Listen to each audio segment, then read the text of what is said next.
I'm still shaking. 20 minutes ago, 2 cops showed up with handcuffs. You're under arrest. My stomach drops. Arrested for what? I'm backing away, hands trembling when Sandra appears. My wife, who watches baking shows in pajamas every night. She glances at their badges. Something flickers across her face. Gentlemen, step back from my husband. Her voice cold, commanding I don't recognize it. One officer grabs my arm. Sandra moves. Everything blurs. I hear thuds, shouts, then silence. When I look up, I can't even describe what I'm seeing. All I know, the woman standing in our doorway isn't the one I married. Comment: ever felt like you don't really know someone? The deck was perfect. $8,000 of cedar perfection built exactly to HOA specific. I'd surprised Sandra for our 12th anniversary. Hired Michael Carter, the contractor everyone in Maple Ridge recommended, and watched him spend 3 weeks building what I thought would be our little slice of backyard paradise. Sandra came home from work that Friday evening, dropped her briefcase, and just stared. "Josh," she whispered, walking onto the smooth planks barefoot. This is really something. The neighbors came over that weekend for a barbecue. Mrs. Patricia Wilson from next door brought her famous potato salad. And even the Johnsons from across the street showed up, which never happens. Everyone admired the craftsmanship, the clean lines, and how perfectly it complemented our corner lot. Sandra kept checking her phone, though, which was weird. She'd smile at the compliments, nod at the right times, but her fingers kept dancing across that screen like she was conducting some invisible orchestra. The violation notice arrived on Monday morning. $200 per day fine, effective immediately for unauthorized construction exceeding maximum deck height by 6 inches. I read it 3 times. 6 inches. Michael had measured everything twice, showed me the blueprints, and even got Teresa Edwards, our HOA president, to sign off on the preliminary plans. I called him immediately. "Josh, man, that's impossible," Michael said, and I could hear genuine confusion in his voice. I built to exact specifications. Teresa approved everything. Every single things. He promised to come over with his original measurements, his permits, everything. Sandra's reaction was the strangest part. She barely looked up from her laptop. "Just tear it down and rebuild," she said like we were discussing takeout options. "It's not worth fighting Teresa over 6 inches. Trust me." Trust her. The woman who just spent 3 weeks pretending to be surprised about a deck I'd been planning for months. Yeah, something was definitely off about all this. Mrs. Wilson caught measuring the deck that afternoon. 3 families, she said quietly, peering over the fence. 3 families left Maple Ridge after building additions. They all used the same contractor. She wouldn't elaborate, just patted my arm and shuffled back inside. The same contractor, Michael? That didn't make sense. The guy had a 5-star rating, had lived in the area for 6 years, and coached Little League for crying out loud. I mentioned it to Sandra that night. She was working late again, the 3rd time that week, hunched over files spread across our dining room table. "Mrs. Wilson's just lonely," Sandra said without looking up. "She sees conspiracies everywhere. Remember when she thought the mail carrier was casing houses? But here's the thing. Mrs. Wilson had been right about that. The mail carrier was arrested for theft 3 months later. I started to say something, then noticed Sandra's files. They weren't the usual Social Security paperwork. These had photos, timestamps, handwritten notes about meeting patterns, and financial transfers. Before I could ask, she swept everything into her briefcase. That night, I couldn't sleep. Something about Sandra's dismissiveness, Mrs. Wilson's warning, Teresa's sudden enforcement of some obscure height regulation, it all felt choreographed somehow. I got up for water around 2 a.m. and noticed Sandra's car keys were gone, her purse, too. The bedroom door was open, the bed empty. I checked my phone. 2:17 a.m. Where does a Social Security claims processor go at 2 o'clock in the morning? I walked to the window just in time to see our BMW's taillights disappearing down Maple Ridge Drive. My stomach dropped. 12 years of marriage, and I'd never once doubted Sandra. Sure, she worked weird hours sometimes, had the occasional conference call that took her into the home office. But this sneaking out in the middle of the night, I went back to bed, but stared at the ceiling until dawn, running through every interaction, every late night, every time she'd been too tired to talk about work. When she slipped back into bed at 4:30 a.m., I pretended to be asleep. She smelled like coffee and some floral perfume I didn't recognize. Michael showed up the next morning with rolls of blueprints and a tape measure. I don't understand, he kept saying, measuring the deck height over and over. This is exactly 36 in, maximum allowable height. Exactly. Teresa had specified 30 in the violation notice. Michael's measurements showed 36. The legal maximum was 38. She's lying, I said. Michael looked uncomfortable. Josh, Teresa lost her husband in a construction accident 2 years ago. She's super protective about building codes and safety violations. Maybe she just misread the measurements. Super protective. The woman had approved plans for 3 pool installations, 2 garage conversions, and the Hendersons' monstrosity of a gazebo just last year. Why target my simple deck? Then Michael showed me something that made my blood run cold. In his truck, he had a folder. Paperwork from his last 3 jobs in Maple Ridge. The Rodriguez family on Oak Street, the Patels on Birch, the Kowalskis on Elm, all corner lots, all received violation notices, all eventually sold their homes. I thought it was a coincidence, Michael said quietly. But 3 and 18 months, and now Sandra came home early that day, which never happened. She walked straight to the deck, stood there for a long minute, then turned to me with the strangest expression. Tear it down this weekend, she said firmly. I'll help you. We'll rebuild it shorter. Whatever Teresa wants. She was serious. My wife, who'd fought the HOA for 3 months over our mailbox color, wanted to surrender immediately over 6 phantom inches. No, I said, we're fighting this. Something flickered across her face. Was it fear? Pride? I couldn't tell. Josh, she started, then stopped. Her phone buzzed. She glanced at it and her whole body tensed. I need to make a call, she said, and disappeared into the garage. I watched through the kitchen window as she paced back and forth, gesturing emphatically at whoever was on the other end. When she came back in, she was different, somehow resolved. Do what you want about the deck, she said. I've got work to do. She grabbed her laptop and locked herself in the home office for the rest of the night. That's when I started looking. Not proud of it, but fear makes you do stupid things. I checked the mileage on Sandra's car, 300 and more than last week. Our town's only 15 miles across. I looked at our credit card statements, hotels, multiple hotels in different cities, all during her supposed office hours. I found receipts tucked in her console, coffee shops I'd never heard of, gas stations in towns 50 m away. Even a purchase from a surveillance equipment store. Surveillance. My wife, who processed disability paperwork, needed surveillance equipment. I sat in our garage surrounded by evidence of a life I didn't recognize, and tried to make sense of it. The worst part, when I really thought about it, Sandra had been acting strange for months. The late nights, the mysterious phone calls, the way she'd flinch when I walked into a room unexpectedly.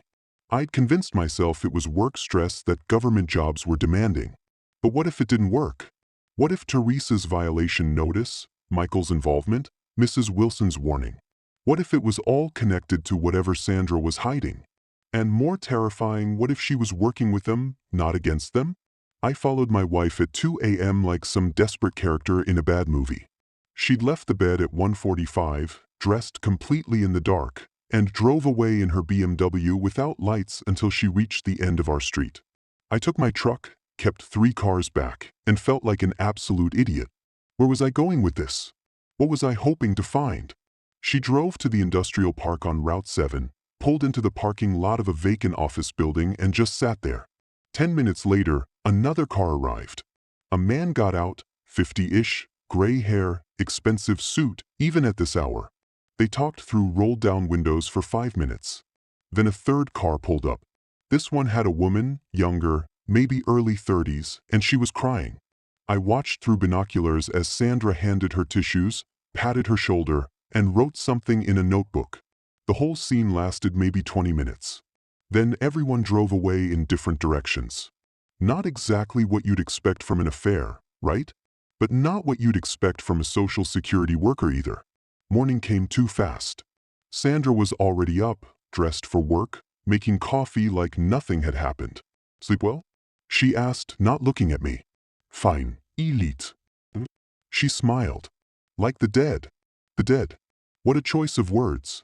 I pushed down the anger, the confusion, the fear, and asked, "What time did you get home last night?" I thought I heard the garage door. Her hand stopped mid-pour just for a second, but I saw it. "I didn't go anywhere," she said calmly. "You must have been dreaming." Gaslighting. My wife was actually gaslighting me. We'd been married 12 years, and she was looking me dead in the eye and lying about something I'd literally witnessed.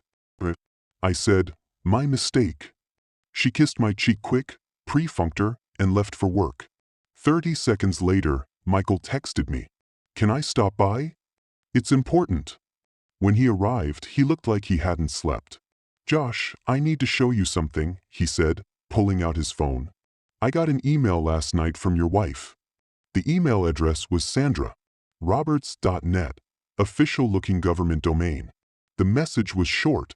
Proceed with original deck specifications. Standard bonus applies upon violation notice. My stomach turned.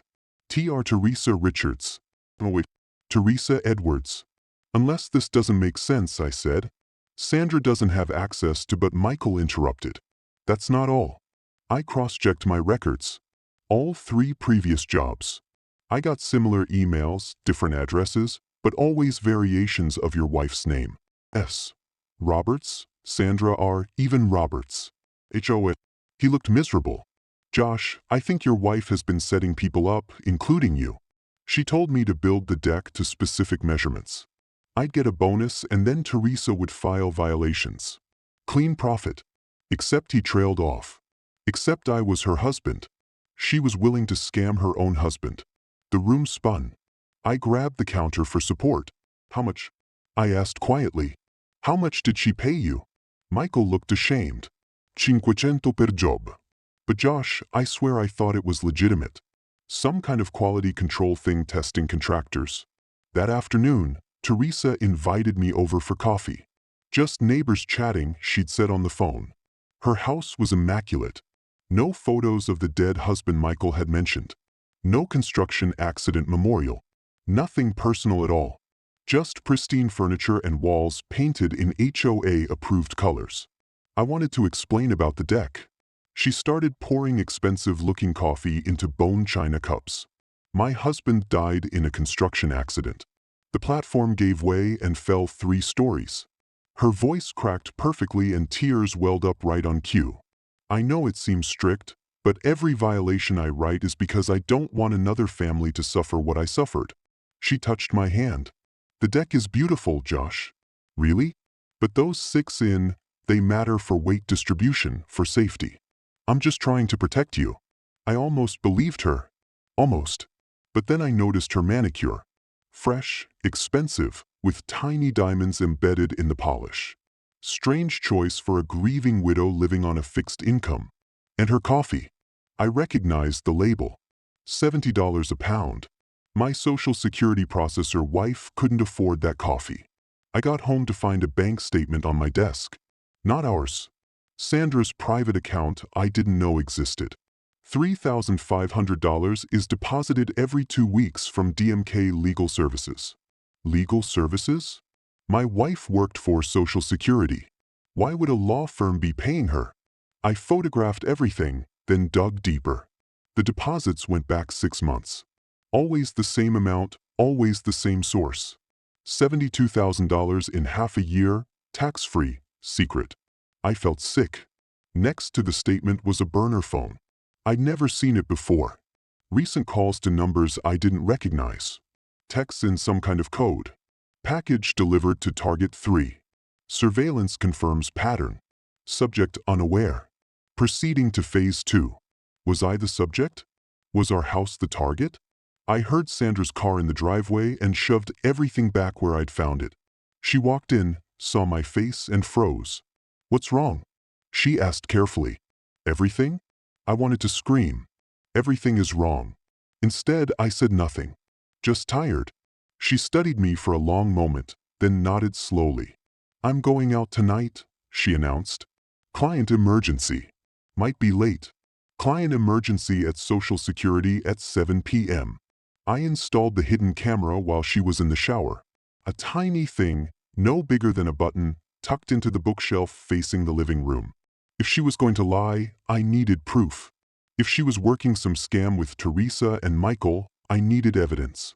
The camera rolled as she came downstairs, dressed all in black, tactical pants, dark jacket, running shoes instead of her usual heels. She loaded equipment into a backpack, laptop, what looked like a professional camera with a long-range lens, multiple phones, and something else I couldn't quite see. "Don't wait up," she called and was gone. I watched on my phone as she drove away. Then I reviewed the footage from earlier. Sandra had come home at lunch, something she never did, and spent 30 minutes photographing our deck from every angle, measuring it with a laser tool, writing in a leather notebook. She'd even climbed onto our roof for overhead shots. This wasn't random. This was documentation. Professional documentation. But for what? For whom? Michael called at midnight. "Josh, I'm sorry, but I have to tell you something else. Teresa, she's not who she says she is." His voice shook. "I did some research. There's no record of a husband dying in a construction accident. No obituary, no accident report, nothing. I checked with my insurance company. They keep records of all major incidents. Teresa Edwards doesn't have a dead husband. The pieces were shifting, forming a picture I didn't want to see." "Then who is she?" I asked. Michael was quiet for a moment. "I don't know, but Josh, your wife, does. I saw them having lunch last week. Very friendly, very familiar. They're working together on something, and I think he paused. I think we're both being played." I hung up and watched the live feed from my hidden camera. Empty living room, empty house. My wife was out there somewhere doing something I couldn't understand with people I couldn't trust. And I was sitting in the dark, wondering how I'd gotten here, wondering when my normal life had turned into this nightmare, wondering if I'd ever really known the woman I married at all. The Sunset Motel on Highway 9 was the kind of place you'd never visit voluntarily. Peeling paint, flickering neon, the whole depressing setup. I watched Sandra's BMW pull into the parking lot at 1:00 p.m. on a Wednesday. She'd called in sick to work, or at least that's what she told me. She went to room 218, knocked 3 times in some kind of pattern, and disappeared inside. I gave her 10 minutes, then crept closer. Through the thin curtains, I could see 2 figures. Sandra and a middle-aged woman are sitting on the bed. The woman was crying, Sandra was taking notes, and every few minutes, Sandra would show her phone, and the woman would nod vigorously. After 40 minutes, they hugged, long, emotional, and Sandra left. The woman stayed behind, sitting on the bed, staring at nothing. I approached her door and knocked softly. She opened it with red eyes and a suspicious look. "Who are you?" she asked. "Josh Roberts." "I'm Sandra's." That night, I found more business cards in Sandra's car. Not just one identity. She had 6 different names, 6 different companies, all with her photo. Sarah Rollins, insurance investigator. Sandra, legal consultant. S.R. Thompson, property assessor. Each card was worn, used, and legitimate looking. Who was this woman? I'd married Sandra Roberts, a quiet government worker who liked true crime podcasts and hated cilantro. Now I was living with a ghost, a chameleon, someone who could be anyone at any time. I confronted her when she got home. "Who are you?" I demanded, throwing the cards on the table. She went pale, then red, then something else entirely. "You went through my car." Not denial, no explanation, just anger that I discovered her secrets. "You've been lying for months," I shouted. Multiple identities, secret meetings, mysterious payments. What am I supposed to think? Sandra's jaw tightened. "You're supposed to trust me," she said coldly. 12 years of marriage and you break into my car. "You're running some kind of scam," she laughed. Actually, I laughed. "A scam? You think She stopped herself, grabbed her keys. "I can't do this right now. I need space from this." She gestured at me like I was the problem. Teresa showed up at my door an hour later. "I heard shouting," she said sweetly, though we were 3 houses apart. Is everything okay? I almost told her everything, almost spilled about Sandra's double life, the motel meetings, the multiple identities. But something in Teresa's eyes stopped me. Too eager, too pleased. We're fine, I said shortly. She lingered, clearly fishing for details, then produced her phone. Josh, I hate to show you this, but as a friend, the screenshots look damning. Text messages between Sandra and Teresa discussing filing fraudulent violations, splitting profits, and identifying target homes. Sandra, file the violation tomorrow. Teresa, but the measurements are actually legal. Sandra, make something up. He'll pay anything to avoid court. I felt my knees buckle. Teresa caught my arm. I'm so sorry, she whispered. I tried to resist, but she threatened to report my husband's accident as fraud. She's been blackmailing me for months. I didn't know what else to do. Sandra checked into the Marriott downtown. Separation, she called it. Until you decide to trust me again. The irony was almost funny. Almost. I sat in our empty house reviewing everything. The hidden camera footage showed Sandra's methodical documentation of our deck. The bank statements proved mysterious payments. The motel meeting confirmed she was counseling someone. But about what? Fighting Teresa? Working with her? I couldn't tell anymore. Michael's theory made sense on paper. Sandra running both sides of a real estate scam, profiting from chaos she'd created. But the crying woman at the motel, the way Sandra had comforted her, that seemed genuine. Unless that was part of the con too. Professional criminals could fake anything, right? I opened my laptop to email my lawyer about divorce options when a notification popped up. Someone had sent me a file, anonymous sender, encrypted attachment. Inside was a USB drive's worth of data, files labeled Edward's real estate fraud investigation, video testimonies from 6 different families, property transfer records, a timeline going back 18 months, and photos of Teresa, not grieving widow Teresa, but smiling Teresa at house closings, celebrating Teresa, shaking hands with realtors, wealthy Teresa buying a 3rd rental property. The last file was a voice recording. This is victim 4. Sandra Roberts helped me understand what happened.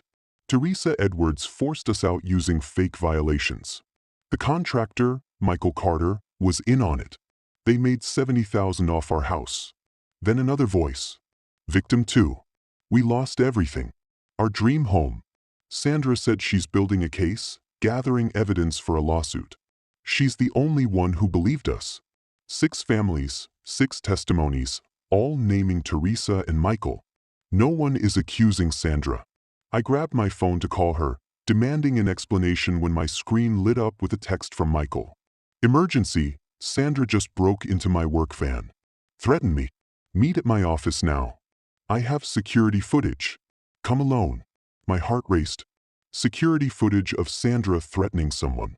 That would be proof. Undeniable proof. She was a criminal. I grabbed my keys and rushed out. Behind me on the computer, one final file opened automatically. A video. Sandra speaking directly to the camera.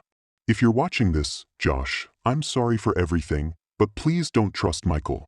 Don't meet him anywhere alone. He's the video cutoff. I drove anyway. Stupid, reckless, desperate. Michael's office was above his garage in a converted workspace.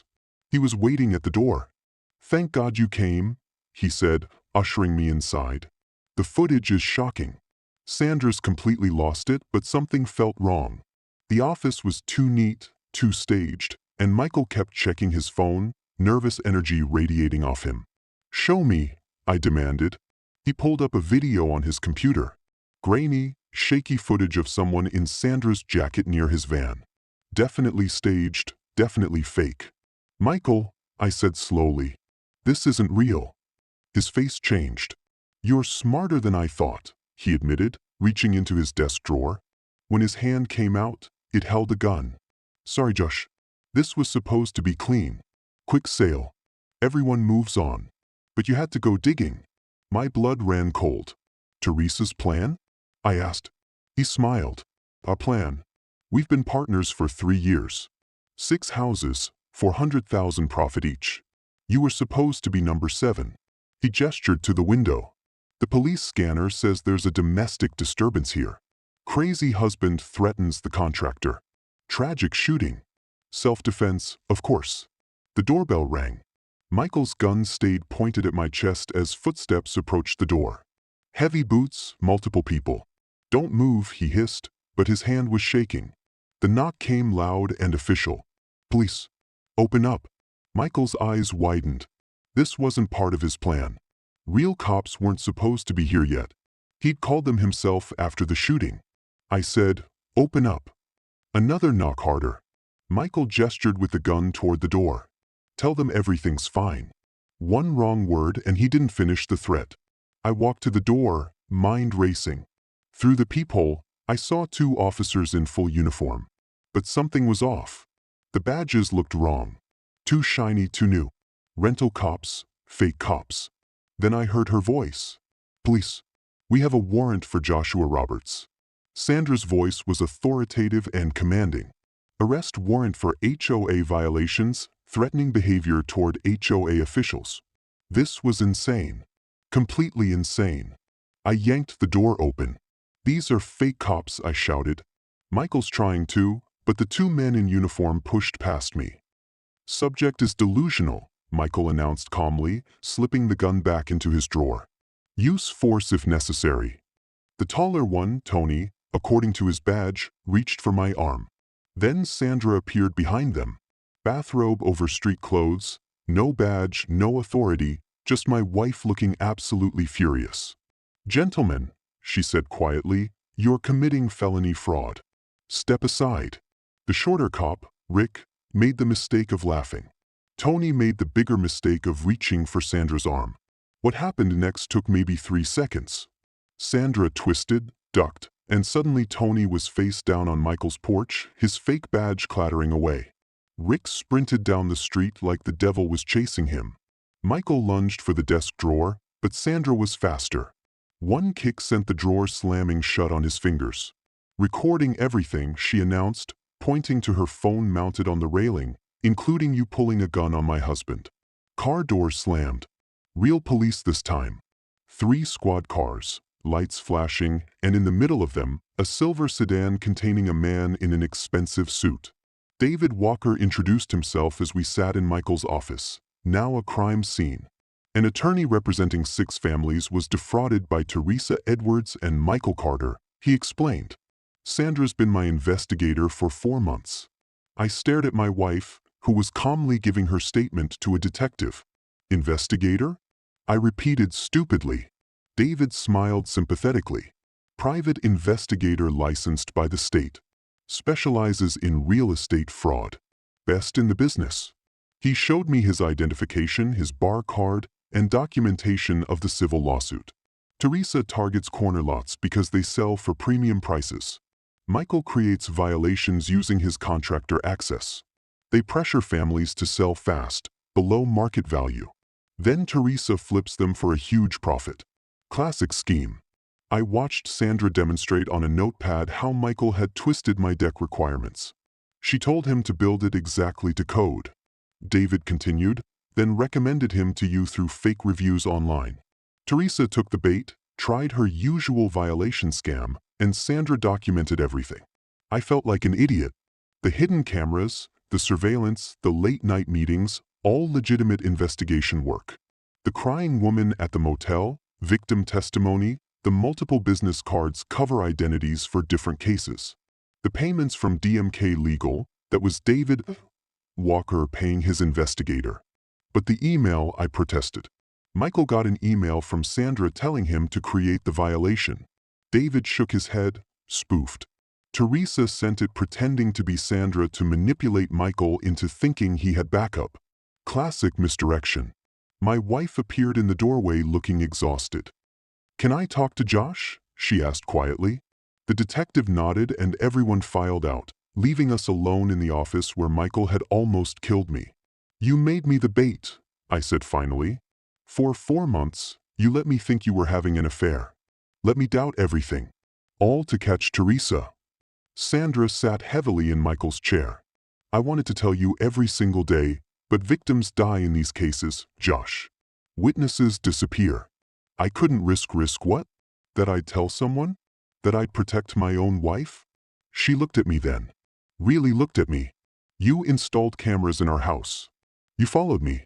You went through my private files. Her voice cracked. You thought I was a criminal, Josh. You actually believed I could because you lied. I shouted. Every day, every night, sneaking around, secret phones, mysterious payments. What was I supposed to think? We sat in silence, the weight of 4 months of deception crushing us both. I was protecting you, Sandra whispered. I was trying to trust you, I countered. Neither of us had the moral high ground here. Outside, they were loading Michael into a squad car. Teresa had been arrested at home, apparently trying to flee through her backyard with a suitcase full of cash.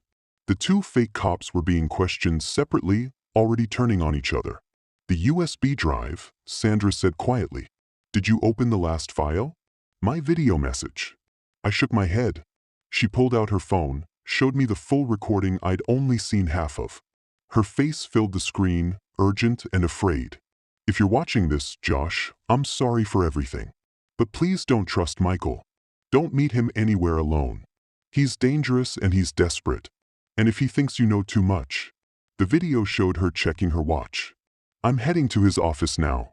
If I'm right, he's setting a trap. If I'm wrong, I owe him an apology.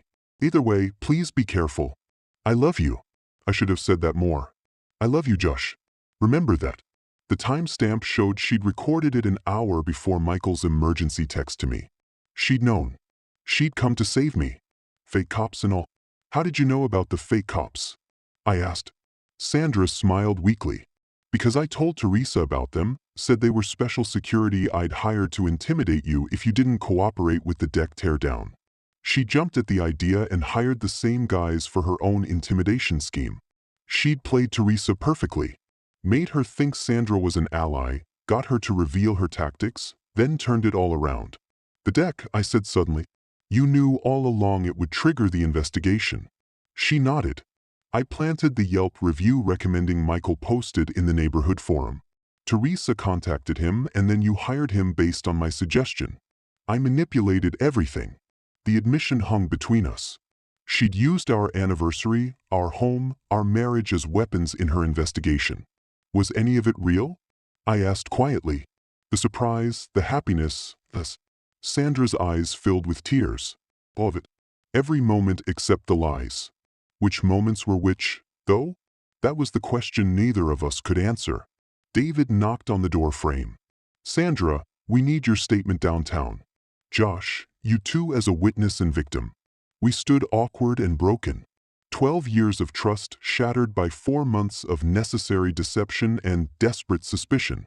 As we walked to separate cars, her with David, me with the detective, I caught her eye one last time.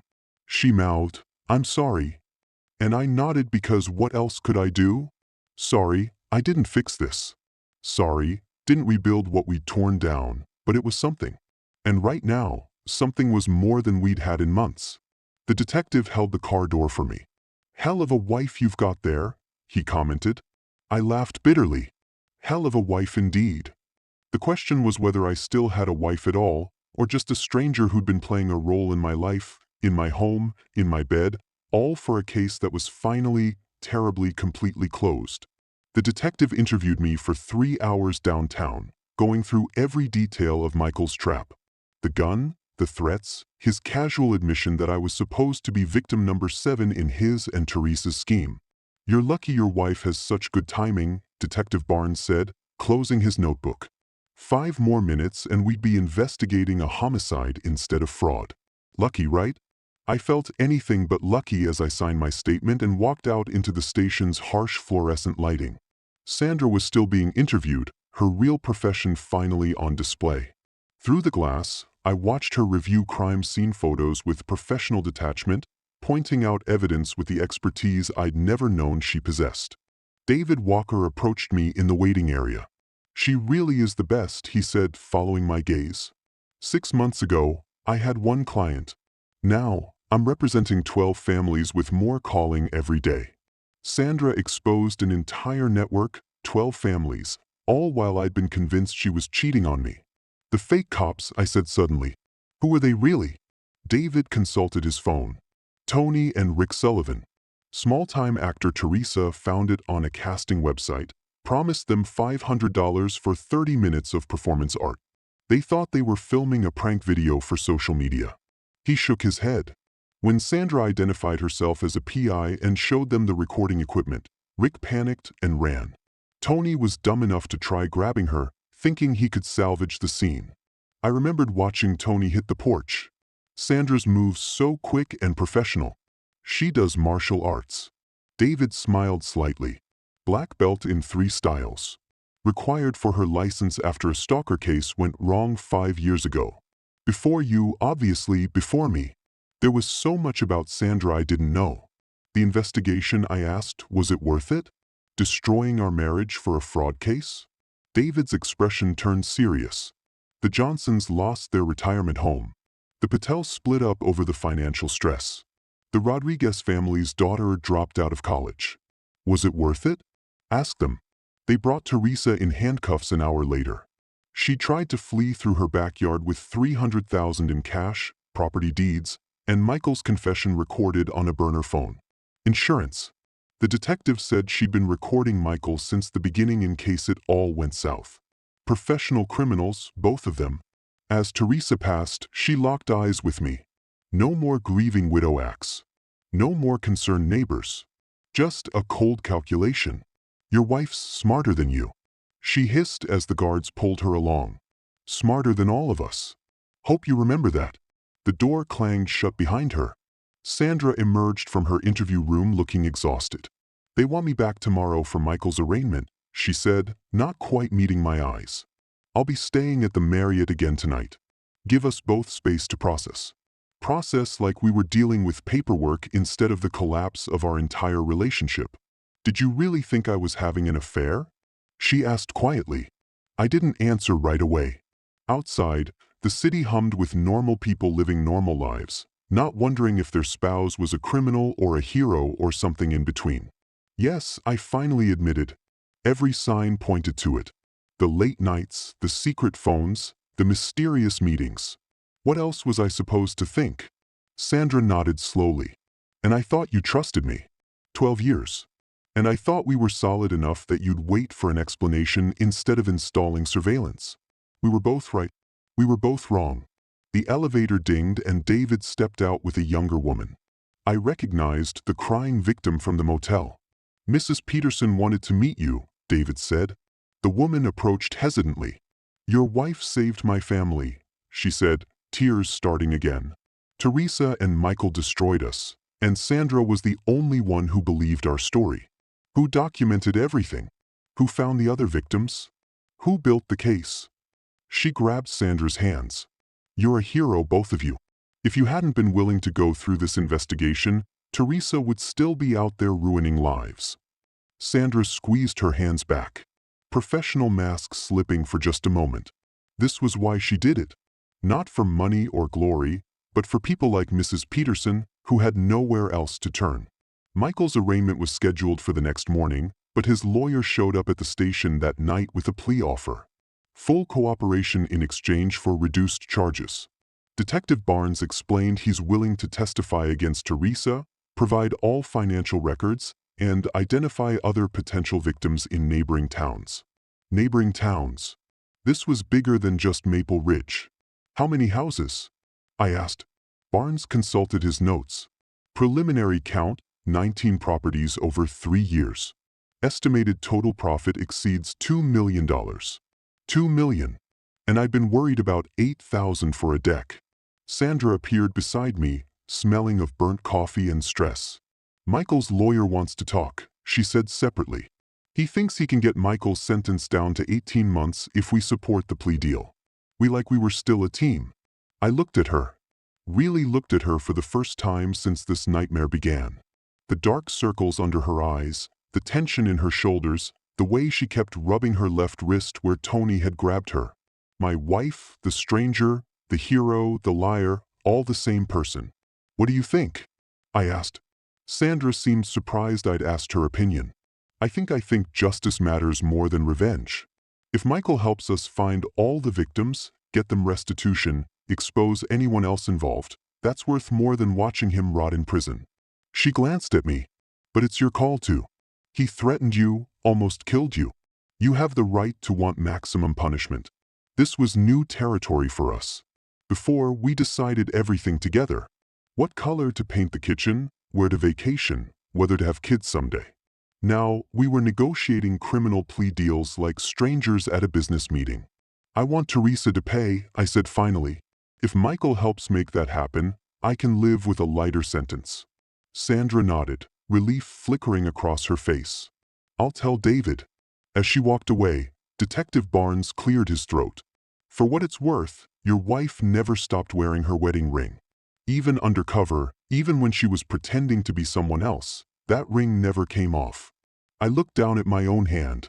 I'd taken mine off 3 days ago when I'd convinced myself Sandra was a criminal. It was still in my pocket. A small circle of gold carrying the weight of 12 years. The media showed up at dawn. News vans, reporters, someone's drone buzzing overhead. Massive HOA fraud exposed. The headlines would read, Private investigator brings down real estate scheme. Sandra's bats would be all over the news. Her real name, her real profession, everything exposed. How do you feel about your wife's secret identity?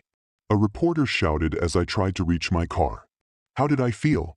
Betrayed, proud, angry, grateful, confused, heartbroken. All of it at once. No comment. I managed, pushing through the crowd. My phone buzzed. Sandra, I'm sorry about the media. I didn't think they'd find you. If you need to get away, use the spare key to my office. It's quiet there. Code is our anniversary. Our anniversary.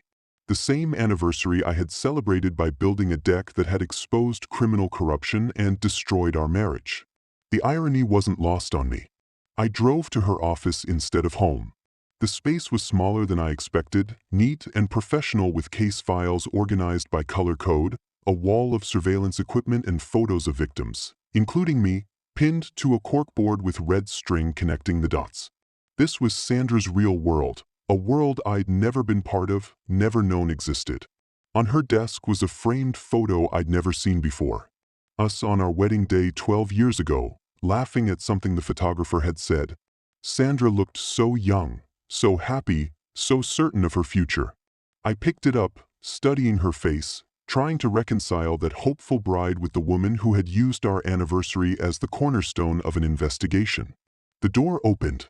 Sandra stood there holding 2 coffees from the place she'd gone at 2 a.m. all those times. Thought you might need this, she said quietly, setting 1 cup on the desk. She noticed me holding the photo. I keep it there to remind myself why I do this, why the lying, the danger, the stress is worth it. To protect people, to protect families like ours used to be, past tense. The words hung heavy in the small office. Outside, the city was waking up to news of Teresa's arrest, Michael's cooperation, and justice finally being served. Inside, 2 people who had promised forever to each other stood in the wreckage of those promises, holding coffee and broken pieces of trust, wondering if anything could be rebuilt from ruins.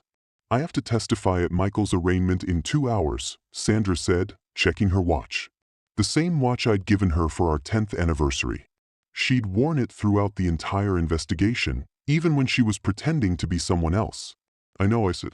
I'll be there as a witness, not as I couldn't finish. Not as her husband, not as her partner, not as anything anymore. She nodded, understanding what I couldn't say. As she turned to leave, I called out, Sandra. She paused at the door. Yeah, that video message on the USB. Did you mean it? She smiled sadly. Every word, especially the part about loving you. I should have said it more. The door closed softly behind her, leaving me alone with cold coffee and the echo of words that might have been goodbye. The courthouse was packed. Every family Teresa and Michael had defrauded filled the gallery, along with neighbors from Maple Ridge, reporters and curious onlookers who had full cooperation for reduced charges. Your Honor, Michael's attorney began, my client wishes to allocate and provide substantial assistance to the prosecution. Judge Morrison, a stern woman in her 60s, peered over her reading glasses. Mr. Clark, do you understand you're waiving your right to trial by allocating these charges? Michael nodded. Yes, Your Honor. I want to tell the truth about everything." What followed was 3 hours of testimony that painted Teresa as the mastermind and Michael as her increasingly reluctant partner. He explained how Teresa had approached him 4 years ago with a business opportunity. She'd identify target homes, always corner lots, always owned by families stretched thin financially, and Michael would create plausible code violations. She said it was just helping the market, Michael testified, getting rid of people who couldn't really afford the neighborhood anyway, making room for better homeowners, code for wealthier, wider, more compliant with Teresa's vision of Maple Ridge. The victim impact statements began after lunch. Mrs. Rodriguez spoke first, her voice shaking. "We saved 15 years for that house, our dream home. Then suddenly, our garage was illegal, our deck unsafe, our fence non-compliant. Every month, something new. We couldn't afford to fight. We sold for $100,000 less than market value." Her husband held her hand. "Teresa bought it 3 months later through an LLC, flipped it for $200,000 profit. That was our retirement. Our daughter's college." Our future 6 families told similar stories. The Johnsons separated from stress. The Patel's sons' medical bills went unpaid. The Kowalskis declared bankruptcy. Lives destroyed by greed disguised as civic duty. When Sandra testified as expert witness, the courtroom hushed. Attorney Walker hired me after 3 families reported patterns of HOA harassment leading to forced sales. She explained. Standard investigative procedure indicated a coordinated fraud scheme. Teresa's lawyer went after her. "Isn't it true, Ms. Roberts, that you deceived your own husband during this investigation?" Sandra's jaw tightened. "I maintained cover to protect witnesses and evidence integrity. You manipulated him into hiring Mr. Clark, orchestrated the scenario, and let him believe you were unfaithful." Standard procedure. Sandra's hands clenched.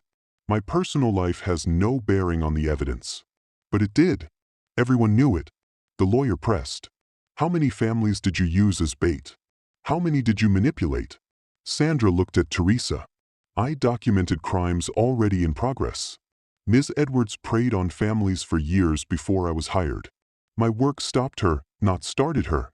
The judge recessed, but damage was done. In the hallway, Mrs. Wilson approached.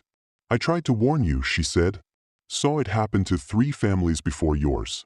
Nobody believed me until Sandra investigated. She patted my arm. Sandra's a good woman. Save the neighborhood.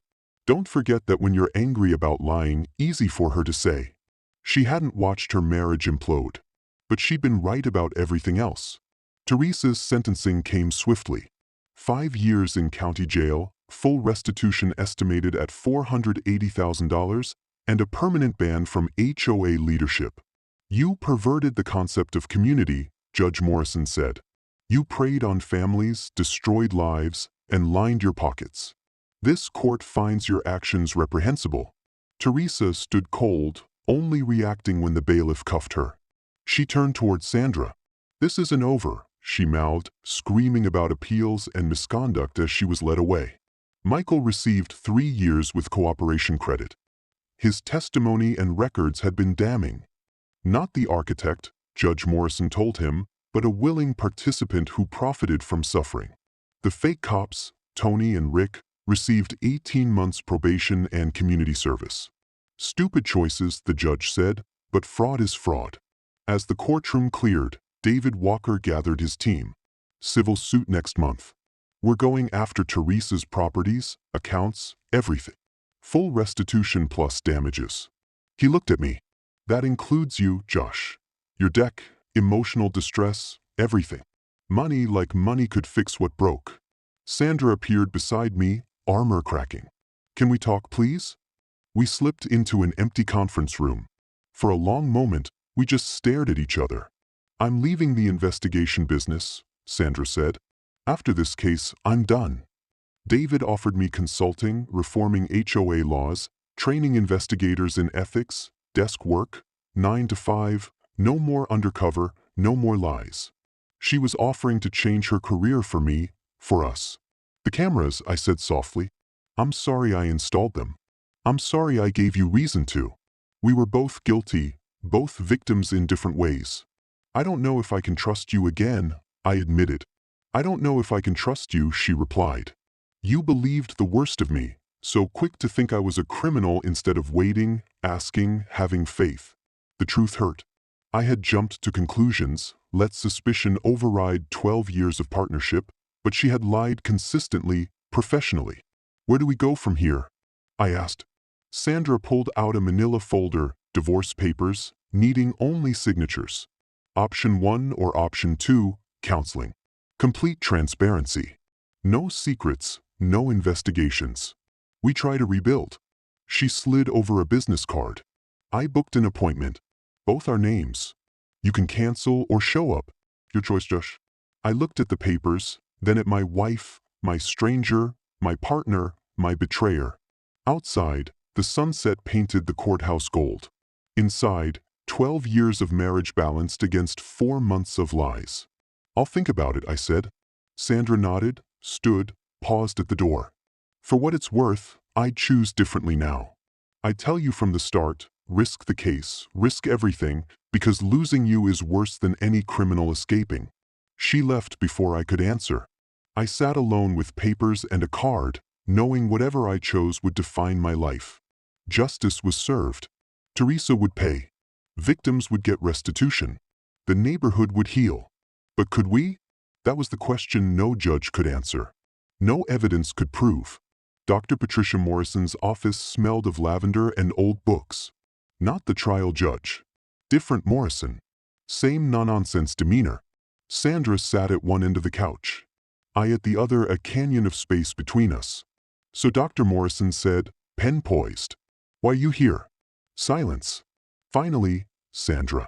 Because I lied to my husband for 4 months. Because my wife made me bait in a criminal case. Dr. Morrison arched an eyebrow. You're clear on each other's faults. What about your own? That silenced us. Over 6 weeks, we attended sessions twice weekly. We wrote letters never sent, role-played hard conversations, even arranged ourselves physically to show emotions. Sandra pressed against the door, ready to flee.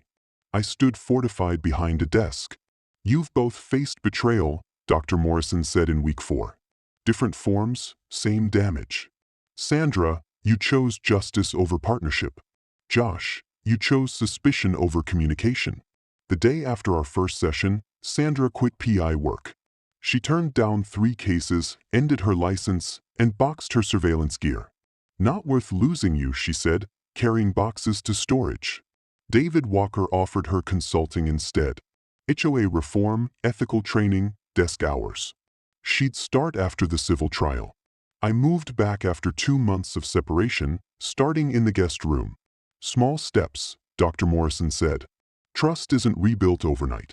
That first week was awkward. We cooked dinners filled with small talk about traffic and weather. We watched television from opposite ends of the couch. We said goodnight in the hallway, heading to separate beds. Progress looked like Sandra teaching self-defense at the community center while I showed up to support. Progress looked like her book club learning her real profession and deciding she was cooler than they imagined. Progress looked like our first real laugh when Teresa's prison interview aired, claiming she was the real victim of investigator entrapment. Sandra snorted. She hired fake cops. Right? I said the audacity. We cracked up. Genuine laughter. Months overdue. The neighborhood transformed too. Mrs. Wilson was elected HOA president on a platform of transparency and common sense. Her first acts, term limits, and public audits.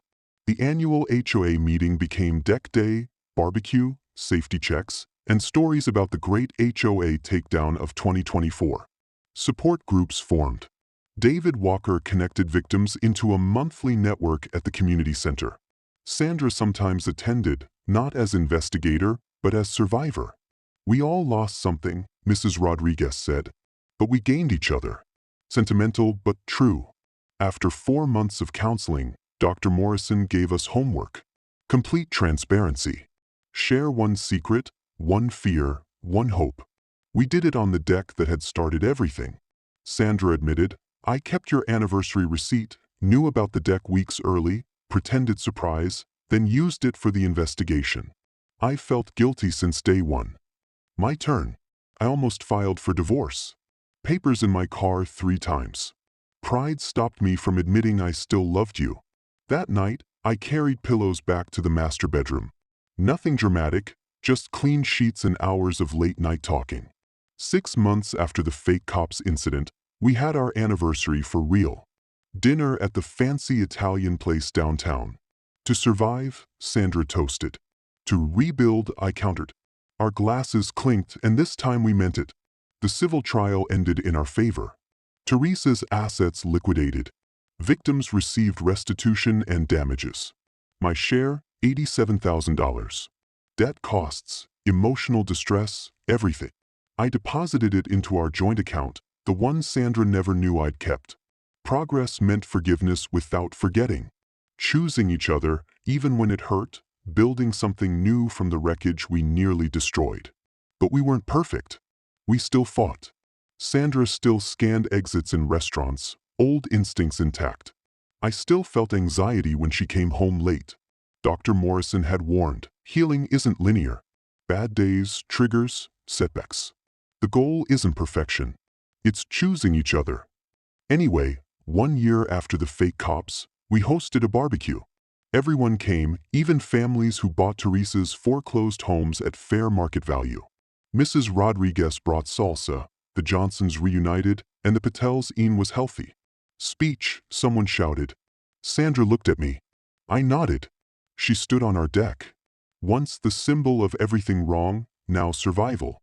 A year ago, I thought justice and marriage were separate. I was wrong. The best justice is creating good from terrible. Building community from chaos. That's what we've done together. She looked at me. All of us. The applause was genuine. Healing was ongoing. We weren't fixed, but we were trying. And sometimes trying is enough. The celebration was still buzzing when David Walker arrived with a manila folder. Sorry to interrupt, he said, taking a beer. But you need to see this. Inside were letters from every victim's family. Thank yous, photos, updates. The Rodriguez had bought a better home. The Patel's son earned a scholarship. The Johnsons were renewing vows. You started this, David told Sandra. You gave them hope when they had none. Tears filled her eyes as she read, and I remembered what anger had made me forget. Sandra helped people. That was her calling. The case broke us temporarily, but it saved dozens permanently. Mrs. Wilson clinked her glass. Official HOA business, she declared. We're renaming the community garden. The Roberts Memorial Garden. Sandra nearly spit her drink. We're not dead. Mrs. Wilson shrugged. You saved the neighborhood. Deal with it. Laughter erupted, glasses raised, and something shifted in me. This was our people, our home. The next week, Michael's parole letter arrived. Starting a nonprofit for HOA abuse victims. I know I was wrong. I'll spend my life making it right. I showed Sandra. She read it twice, then set it down. Forgiveness is complicated. He nearly killed you, but he also helped convict Teresa. I don't have to forgive him to acknowledge he's trying. I didn't forgive him either. Maybe someday, maybe never. But I could recognize the effort. Teresa's early release petitions failed. Medical appeal, good behavior, overcrowding, all denied. Serving full sentences, the news reported. Denied parole for lack of remorse and threats toward the investigator. Even from prison, Teresa never changed. Sandra's consulting firm thrived. She trained investigators on ethical undercover work, testified before legislators on HOA reform, even wrote a manual on balancing justice with integrity. This is my penance, she said one night, typing late. Teaching others to do it better than I did. You caught the bad guys, I reminded her. Yeah, she said softly. But I hurt good people in the process. That's on me forever. The surprise came when my daughter visited with my grandchildren. Grandma? 6-year-old Emma asked Sandra. Did you really catch bad guys? Sandra smiled, pulling her close. I helped stop people hurting families. Like a detective. Like the police? Like a private detective. Different but similar. I want to be a detective too. My daughter rolled her eyes. Great. Now she'll be wiring her dollhouse. We all laughed, but it was beautiful. Sandra's work, despite the pain, inspired hope in the next generation. David called with an update. New case, HOA fraud, different state, same pattern. They specifically asked for Sandra. Excitement flickered then died. I'm retired, she said, but I can recommend someone who won't sacrifice their marriage. She hung up, looked at me. Did I just turn down $50,000? You turned down 50,000 fights about trust, I said. She nodded. Worth it. We learned to communicate differently. Sandra told me about odd calls right away. I asked questions instead of assuming. Not perfect. Old wounds still bled, but we were trying. At 18 months, a developer offered $2 million for our block. Luxury condos, the letter promised. We called a neighborhood meeting. Mrs. Wilson presided with Teresa's old gavel, all in favor of telling them where to stick it. Every hand rose unanimous, she declared. This is our home, our community. And we celebrated with pizza and beer on our deck, watching grandchildren play with neighborhood kids. Think we'll ever tell Emma the whole truth? Sandra asked. About the fake cops, the investigation, almost divorcing. Maybe when she's older, I said. For now, let her think Grandma's just a cool detective. Sandra leaned in. I was cool, right? That wrist lock on Tony. Totally cool. Scary cool. Hot cool. She laughed. The sound carrying over a backyard full of neighbors and second chances. The sunset over Maple Ridge. Golden light like the day I built the deck. The day everything changed. Or maybe nothing changed. Maybe it just revealed what was always there. A community worth protecting. A marriage worth saving. Justice worth pursuing. Sandra's phone buzzed. Another case. She silenced it. Not worth it, she said, fingers entwined with mine. Never was. On that infamous deck, surrounded by people we'd saved and people who'd saved us. I understood. Teresa sat in prison. Michael was rebuilding. The victims were healing. The neighborhood thrived, and we were still here, still married, still choosing each other despite everything that tried to tear us apart. Happy anniversary, Sandra whispered. Our real date was months away, but I knew every day we stayed was an anniversary now. Every sunset proves that love, like justice, demands sacrifice. Happy anniversary, I whispered back. The deck stood strong beneath us. We held strong, and that was enough. More than enough. It was everything. This is just one of the incredible true stories you'll find here on The Silent Brave. If you enjoyed this journey through deception, justice, and redemption, hit that like button. Until next time, remember, sometimes the people closest to us are the biggest mysteries of all.